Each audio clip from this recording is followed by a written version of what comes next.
Olá, amigos, olá, seguidores, sejam todos vocês muito bem-vindos ao nosso canal. Que história é essa, Max? Não é por um acaso que o meu nome é Max e eu resolvi criar o canal como uma forma de viajar no mundo do conhecimento, de fugir por vezes à realidade dura que vivemos na sociedade atual, ou pelo contrário, de confrontá-la de modo positivo e ainda assegurar a nossa saúde mental. Se você gostar do vídeo, por favor, continue inscrito, venha participar mais vezes, deixe o seu comentário. Mas tendo dito isso, você já ouviu falar da Revolução dos Cravos? Se você é português, brasileiro ou fala a língua portuguesa, provavelmente. A Revolução dos Cravos foi um movimento que abriu caminho para o tardio fim do colonialismo português no continente africano. Sim, após décadas de confrontos para Portugal manter sob o seu poder as colônias africanas, começava a Revolução dos Cravos, que levou ao fim da ditadura de Marcelo Caetano, sucessor de Antônio de Oliveira Salazar, em meio a uma grave crise econômica. Especialistas analisaram o podcast Mundioca sobre os impactos do movimento para a independência na região. No dia 25 de abril de 1974, quando a dramática situação de Portugal levou um grupo de militares a tomar as ruas de Lisboa para derrubar os quase 50 anos de governo ditatorial, era o início da Revolução dos Cravos, que ao longo de 2 anos abriu caminho para a instauração da democracia em Portugal. E foi também nesta época que Moçambique, Angola e Guiné-Bissau se libertaram do colonialismo português e conquistaram a independência.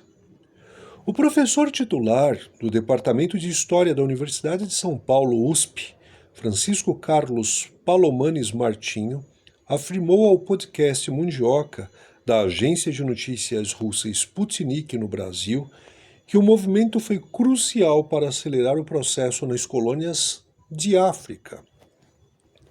A transição para a democracia em Portugal é o primeiro passo para a obtenção das independências na África de língua oficial portuguesa, porque sem ela, o processo descolonizador não teria dado os seus passos iniciais, resumiu. Anos antes, os movimentos separatistas nas colônias portuguesas na África levaram Portugal a enviar tropas para manter as regiões sob o controle da então metrópole só em Angola. Conforme o professor, foram mais de 13 anos de conflitos intensos.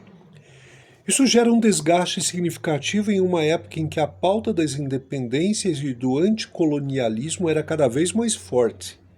Ainda houve a pressão internacional contra Portugal, principalmente na ONU, Organização das Nações Unidas, e ainda uma politização das Forças Armadas, por conta do desgaste causado pela continuidade do conflito. A sociedade portuguesa e o fim do colonialismo já se desenhava nos anos de 1960. Por quê? Portugal vivia uma contradição. Ao mesmo tempo, que enfrentava duras guerras em suas colônias africanas, o país passava por um processo de modernização econômica.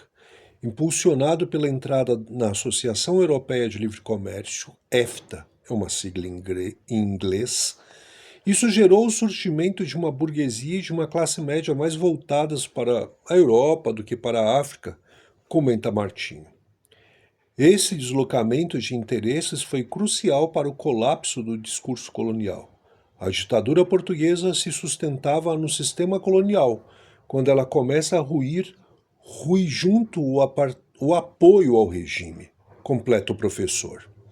Com a morte de Salazar, em 1970, Marcelo Caetano assumiu o regime mesmo com a crise econômica cada vez mais intensa, fez acordos secretos com países como África do Sul e Rodésia, que mais tarde se tornou o Zimbábue, para apoiarem um combate aos grupos que lutavam pela independência das colônias portuguesas, pontuou o professor. Isso até a revolução que derrubou a ditadura. Do ponto de vista militar, a Guiné foi o único país que de fato venceu o exército português em 1973. Nos outros casos, como havia um reconhecimento imediato nos fóruns internacionais sobre a necessidade de independência das demais colônias, começam negociações que se estendem até 1975 para os acordos com Angola e Moçambique. Então houve um processo transicional, posso dizer assim, com representantes do governo de Portugal e dos movimentos de libertação, pontuou o especialista. Já o analista de geopolítica Paulo Martires, que é português, defendeu ao podcast Mundioca que, apesar dos impactos da Revolução dos Cravos na África, a independência das colônias foi provocada pelo próprio abandono de Portugal. Nós invadimos, ocupamos, escravizamos e roubamos durante 500 anos. Processo que termina fortemente em 1974, quando se deu a Revolução. Talvez a independência das colônias não tenha sido uma independência, mas um processo de abandono forçado diante de uma situação que já era insustentável por si. Com a independência das colônias, cerca de 500.000 de portugueses que viviam na África foram obrigados a retornar ao continente europeu. Muitos chegaram a Lisboa sem casa, trabalho ou qualquer perspectiva. O governo português criou políticas para oferecer assistência mínima aos que voltaram. Eles eram vistos como a cara do colonialismo.